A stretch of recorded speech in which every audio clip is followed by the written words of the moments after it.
अब बीजेपी का इतिहास पढ़ाया जाएगा। अब बीजेपी का इतिहास यूनिवर्सिटीज में पढ़ाया जाएगा।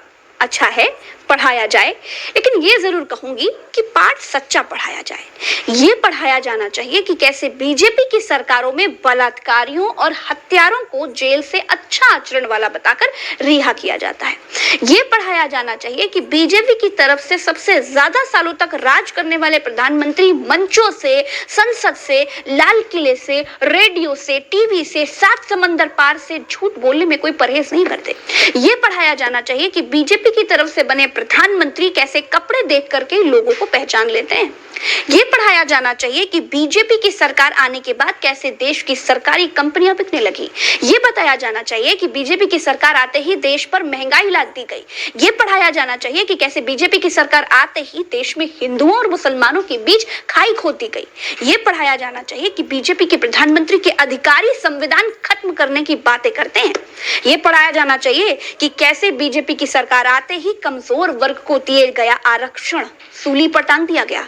ये पढ़ाया जाना चाहिए कि बीजेपी के मंत्री माफियाओं को अपने बगल में बिठाकर दूरबीन से माफियाओं को खोजते हैं। ये पढ़ाया जाना चाहिए कि सेना की आत्मा को रौंद कर अग्निवीर व्यवस्था लागू कर दी गई।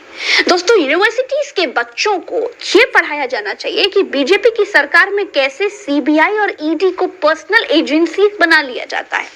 बच्चों को यह बताया जाना चाहिए कि बीजेपी की तरफ से सबसे ज्यादा समय तक राज करने वाले प्रधानमंत्री अपने ही किसानों से डर कर वापस लौट जाते हैं और कहते हैं कि मैं जिंदा वापस लौट पाया हूं। यह पढ़ाया जाना चाहिए कि कैसे बीजेपी की सरकारें महिलाओं पर हुए अत्याचारों पर चुप रहती है।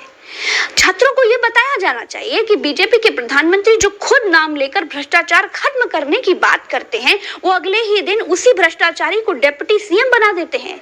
ये बताया जाना चाहिए कि बीजेपी के प्रधानमंत्री के काल में ईडी का सबसे ज्यादा इस्तेमाल सरकारें बनाने और सरकारें गिराने के लिए हुआ।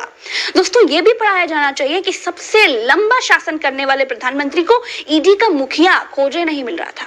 यह पढ़ाया जाना चाहिए कि बीजेपी एक ऐसी पार्टी है जिसके प्रधानमंत्री की छाती 56 इंच की बताई गई, लेकिन जब जब छाती चौड़ी करके सामना करने का समय आया, तब तब बीजेपी के प्रधानमंत्री मुंह में दही जमा कर बैठे रहे। दोस्तों, ये बताया जाना चाहिए कि बीजेपी के प्रधानमंत्री लाल आंखें चीन से पता नहीं क्यों छुपा कर बैठे रहते हैं। यह भी बताया जाना चाहिए कि बीजेपी के प्रधानमंत्री पर अपने ही जवानों को मरवाने के आरोप बीजेपी के ही राज्यपाल ने लगा डाले। यह बताया जाना चाहिए कि बीजेपी के प्रधानमंत्री ने सिर्फ बंगाल का चुनाव जीतने के लिए भारत देश को कोरोना के मुंह में झोंक दिया था।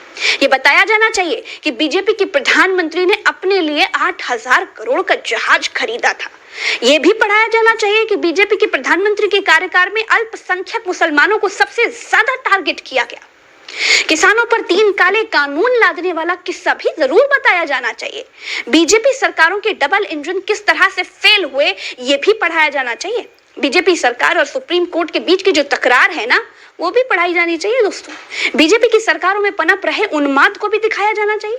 दोस्तों, सबसे जरूरी कि बीजेपी के इतिहास में सेठों से प्रधानमंत्रियों की दोस्ती, फिर एयरपोर्ट वगैरह सेठ को ठेके पर देने की बात छुपानी नहीं चाहिए, बतानी चाहिए। तो कुल मिलाकर के सच्ची बात पढ़ाई जानी चाहिए। दोस्तों, नागपुर यूनिवर्सिटी का नाम है राष्ट्र संत तुकडोजी महाराज यूनिवर्सिटी। इसके एमए के चौथे सेमेस्टर में छात्र भारतीय जनता पार्टी का इतिहास पढ़ेंगे, साथ में राम जन्मभूमि आंदोलन का पाठ पढ़ेंगे। 2019 से आरएसएस का पाठ पढ़ाया ही जा रहा है। यूनिवर्सिटी में पहले से कांग्रेस, जनसंघ और कम्युनिस्ट पार्टी का पाठ पढ़ाया जा रहा था। अब कम्युनिस्ट पार्टी का पाठ हटाया जाएगा, उसकी जगह पर बीजेपी को बिठाया जाएगा। तो अब बच्चों को बीजेपी, जनसंघ और आरएसएस के बारे में पढ़ाया जाएगा।